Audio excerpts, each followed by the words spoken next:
इसमें क्या था कि मैंने बताया था कि कोबाल्ट, तो एक बात होती है कि इलेक्ट्रॉन उसी में पहले ऐड होता है जिसकी एनर्जी ज़्यादा होती है, और इलेक्ट्रॉन रिमूव भी उसी में से होता है जिसकी एनर्जी ज़्यादा होती है। तो अब हमें पता है कि वैसे तो S और D में से D की एनर्जी ज़्यादा होती है, क्योंकि N होता है हमारा इसमें 0 और इसमें होता है 2। तो हम कहेंगे, पर हम क्या करते हैं, हमेशा पहले ऐड S में करते हैं। वो क्यों करते हैं? क्योंकि जो न्यूक्लियस होता है उसकी जो S है उसकी पेनिट्रेशन, न्यूक्लियस की जो अट्रैक्शन होती है वो S के लिए ज़्यादा होती है।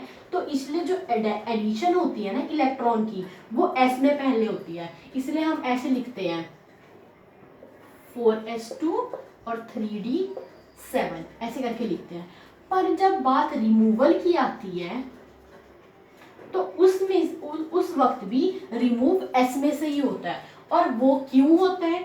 क्योंकि हमारे पास क्या है कि हमारे पास, जैसे मैं कहाँ बताऊँ, जैसे यहाँ पर है कि जब हमारे पास अब S में भी फीलिंग होगी और D में भी फीलिंग होगी, तो क्या हो जाता है, रिपल्शंस होने लग जाती है। इलेक्ट्रॉनिक रिपल्शंस की वजह से जो S है उसमें से इलेक्ट्रॉन, उसकी एनर्जी हाई हो जाती है, क्योंकि वो बाहर, रिपल्शंस की वजह से S बाहर की तरफ जाता है, N अंदर की तरफ, न्यूक्लियस की तरफ को जाता है। तो S में से क्या होता है, इलेक्ट्रॉन रिमूव होता है। ठीक है, समझ रहे बात? ये एक्स्ट्रा बताया मैंने कि क्यों हम ऐसा करते हैं, कि हम पहले, बेशक जब हम वो क्रिस क्रॉस वो बनाते हैं सीरीज, तो 3D पहले आता है और 4D बाद में, पर फिलिंग हमेशा 4s की पहले होती है D वाले से, क्योंकि क्या होता है, न्यूक्लियस की तरफ जो अट्रैक्शन होती है वो ज्यादा होती है कंपैरेटिवली टू D। और रिमूवल भी हम किस में से करते हैं, S में से, क्योंकि हमारे पास क्या होता है कि रिपल्शन होने लग जाती है जब दोनों में फीलिंग हो जाती है। तो D है वो हमारा न्यूक्लियस की तरफ अट्रैक्ट होने लग जाता है, और S है वो बाहर की तरफ जाने लग जाता है, इसलिए इलेक्ट्रॉन इसमें से रिमूव हो जाता है। तो जब हमारे पास कोबाल्ट +3 था तो हमारे पास क्या आ गया, ये 6 इलेक्ट्रॉन। तो अब हमने ये 6 इलेक्ट्रॉन्स भरने हैं। ठीक है, तो 1 2 3 4 5 और 6। अब हमेशा याद रखना, जब भी हमारे पास स्ट्रॉन्ग फील्ड लिगेंड्स होते हैं ना, वो क्या करते हैं, बैक पेयरिंग कर देते हैं। मतलब कि ये क्या करते हैं, ये मिटा रही हूं मैं, ठीक है। ठीक है, तो इसमें, इस केस में क्या होता है कि हमारे पास अब ये वाला इलेक्ट्रॉन इधर चला गया और ये वाला क्या चला गया, इधर चला गया, और ये ऐसे खाली है और ये ऐसे। ठीक है, तो अब आपने क्या देखा, अब आपने देखना है कि ये सिर्फ किस केस में होगा, ये ऐसा क्यों हुआ, क्योंकि यहाँ पर क्या था, स्ट्रॉन्ग लिगेंड था, इसलिए ऐसा हुआ। अगर यहाँ पर स्ट्रॉन्ग लिगेंड नहीं होता तो ये एज इट इज ही रहता। अब आप, क्वेश्चन क्या था, COCN6। अब आपने क्या देखा, लिगेंड्स कितने हैं, 6, तो मतलब कि आपको वेकेंट स्पेसेस 1 2 3 4 5 6 पूरी है ये। तो आपने यहाँ पर क्या करी, ऐसे क्रॉस करके बॉन्डिंग दिखा दी।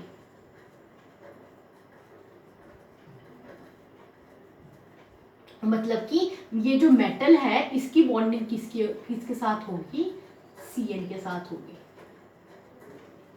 ठीक है, अब आपने देखा, अब देखो यहाँ पर ये D है, ये S है, ये P है।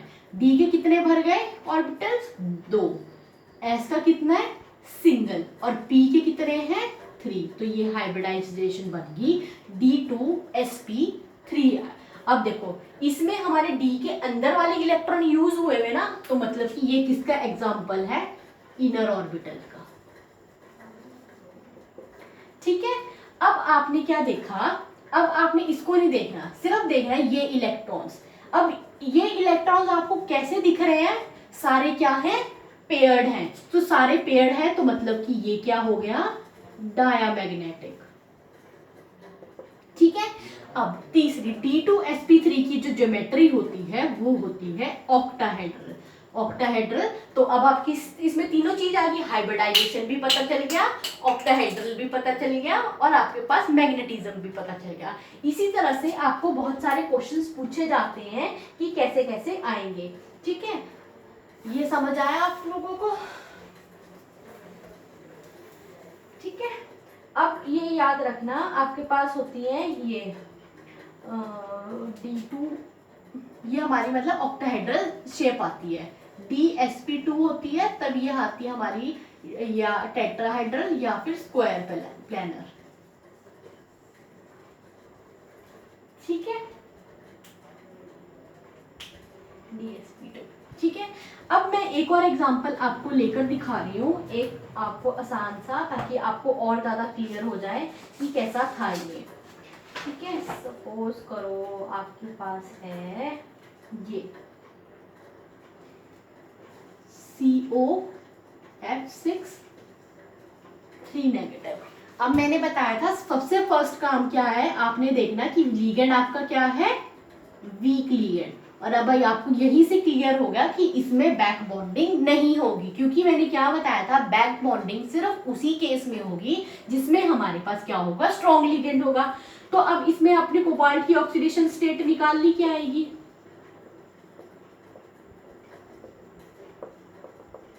+3 आ गई, तो फिर कोबाल्ट +3 आ गई। तो मतलब कि आपने कितने इलेक्ट्रॉन्स दिखाने हैं, 24, 25, 26, 27, 24 इलेक्ट्रॉन्स दिखाने हैं।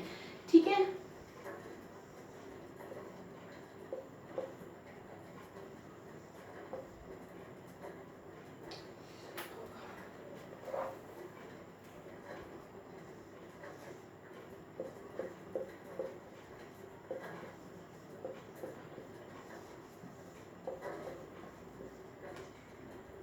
ठीक है, ये होगा 1s2, 2s2, 2p6, 3s2, 3p6 और ये हो गया 3d6।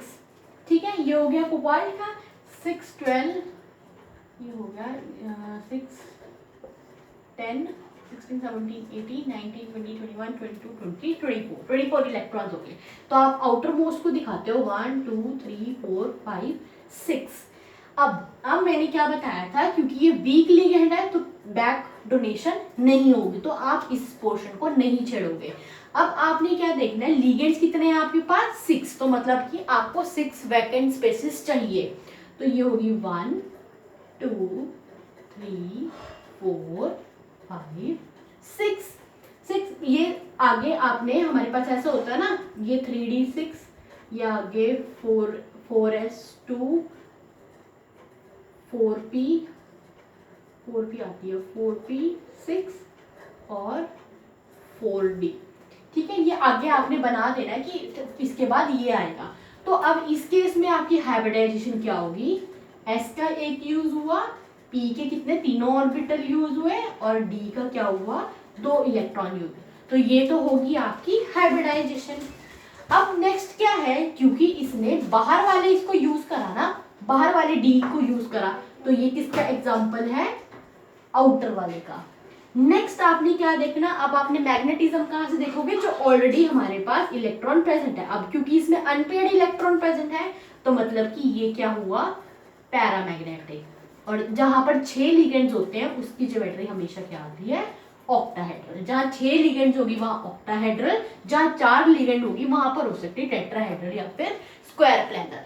ठीक है, ये समझ आया, इनका सबका सिर्फ एक ही रूल है कि ये कैसे होंगे। ठीक है, आई होप आप, एक एग्जांपल मैंने आपको वीक फील्ड का बता दिया, एक मैंने आपको स्ट्रॉन्ग फील्ड का बता दिया। ठीक है, इसमें सिर्फ आपने यही देखना है कि मैंने जो लिगेंड्स बताए आप वही याद रखो, आपको उन्हीं में से ही पूछा जाता है कि अगर आपके पास स्ट्रॉन्ग हो तो आपने बैक डोनेट कर देना, पर अगर आपके पास वीक हो तो आपने उनको छेड़ना ही है, तो उनको एज इट इज रख देना है। और उसी तरह आपने उसकी हाइब्रिडाइजेशन, मैग्नेटिज्म और बाकी सब देखना है कि कैसे कैसे क्या पर है।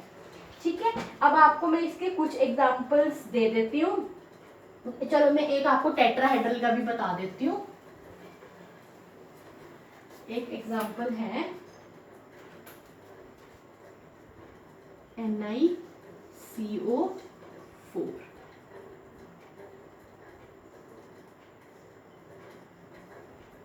ठीक है, अब इसमें हमेशा ये Cn हमारा नेगेटिव चार्ज होता है, 1 नेगेटिव चार्ज, और जो CO होता है वो हमारा क्या होता है, न्यूट्रल होता है, मतलब कि 0 चार्ज होता है इस पे।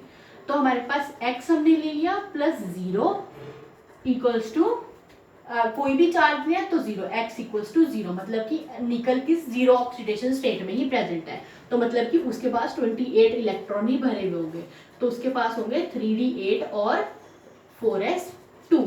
तो जब आपने इसको दिखाना है, ऐसे दिखाना है 1 2 3 4 5, 1 2 3 4 5 6 7 8 और हमारे पास ये दो है इलेक्ट्रॉन्स। अब और नेक्स्ट हमारे पास होता है, ये हो गया डी, ये एस और ये पी, ये ऊपर लिखना है कि आपको फिर पता चल जाएगा। अब मैंने क्या बताया था, कार्बोनिल क्या है, स्ट्रॉन्ग लिगेंड्स, तो मतलब कि ये क्या, ये तो पेड़ है, जो पेड़ है उन्हें नहीं छेड़ना, जो अब ये पीछे वाले, अब ये क्या है, इनके साथ बैक बॉन्डिंग कर सकते हैं, बैक बॉन्डिंग नहीं कह सकते, मतलब कि पीछे ये पेयरिंग हो सकती है इनकी। तो क्या हुआ, ये तो ऑलरेडी पेयर थे, एक इलेक्ट्रॉन यहाँ शिफ्ट हुआ, एक यहाँ, और अब हमारे पास ये खाली हो गया।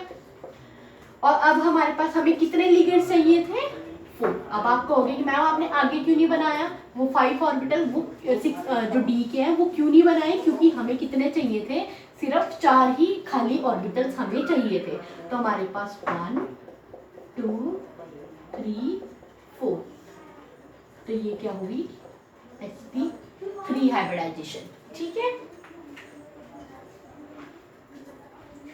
और मैंने क्या बताया था, ये क्या है, टेट्राहेड्रल ज्योमेट्री, ठीक है। अब इसमें सिर्फ ये आपको क्वेश्चंस ऐसे ही आएंगे। अब इसमें अगर आपको पूछे मैग्नेटिज्म क्या है, ये क्या है, डायमैग्नेटिक, क्योंकि कोई भी आपके पास अनपेयर्ड नहीं है, हाइब्रिडाइजेशन ये आ गई, ज्योमेट्री ये आ गई आपके पास, ठीक है। अब एट लास्ट इसमें क्या है, इस थ्योरी की कुछ लिमिटेशंस हैं, वो लिमिटेशंस आपने पढ़नी है कि इसमें क्या क्या लिमिटेशंस थी, ठीक है। सबसे पहले मैंने आपको ये बताया कि इसने नेचर ऑफ लिगेंड नहीं बताया, सिर्फ ये तो बता दिया कि ये स्ट्रॉन्ग है, ये वीक है, पर क्यों है कोई रीजन नहीं दी, ठीक है। दूसरी ये था कि इसने बहुत सारी अजम्पशंस मान के चली हुई थी, मतलब ये अजम्पशन मान रहा है कि ऐसा ऐसा हुआ है, पर क्यों हुआ वो हमें बताया ही नहीं इसने, ठीक है। और इसने हमें तीसरी रीजन ये नहीं एक्सप्लेन करी, जब मैं कह रही थी कि जो स्ट्रॉन्ग लिगेंड है ना, वो क्या कर रहे हैं, पेयरिंग कर रहे हैं, तो उसने ये नहीं बताया कि ये पेयरिंग क्यों कर रहे हैं, बस बता दिया। अब ये हमें भी नहीं पता कि क्यों करी पेयरिंग, बस बता दिया कि पेयरिंग होनी है इसमें, और पेयरिंग किस केस में होनी है, सिर्फ स्ट्रॉन्ग वालों के केसेस में, ठीक है। नेक्स्ट इन्होंने ये बताया, जब हमें इन कोऑर्डिनेशन कंपाउंड्स की वजह से ना स्पेक्ट्रा मिलता है, ये आपको बाद में टर्म पता चलेगी स्पेक्ट्रा का क्या मतलब होता है, तो जनरली वो हमें क्या देता है, कलर देता है। कई बार स्पेक्ट्रा हमारे पास कलर आता है, तो वो उस रीजन नहीं बताया कि ये इस कलर आने का रीजन क्या था, मतलब ये नहीं इन्होंने एक्सप्लेन कर पाए कि ये क्यों हमारे पास कलर्ड कंपाउंड्स दे रहे थे, ठीक है। और ये इन्होंने कुछ कंपाउंड्स की जो ज्योमेट्री थी वो भी ये एक्सप्लेन नहीं कर पाए थे, ये इसके ड्रॉबैक्स हैं, ठीक है।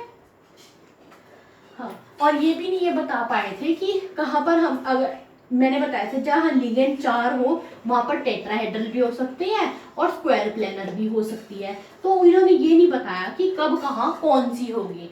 मतलब जनरली ऐसा देखा गया, जब जैसे प्लेटिनम या प्लेटिनम होता था ना, तो हमारा स्क्वायर प्लेनर आ था, वरना बाकी सारे केसेस पे हमारे पास टेट्राहेड्रल ज्योमेट्री ही आ रही थी। तो ये कुछ इसकी लिमिटेशंस हैं। मैं आपको अभी कुछ एग्जांपल्स फॉरवर्ड कर दूंगी, आप वो उसे सॉल्व करके देखिए। That's all for today, thank you.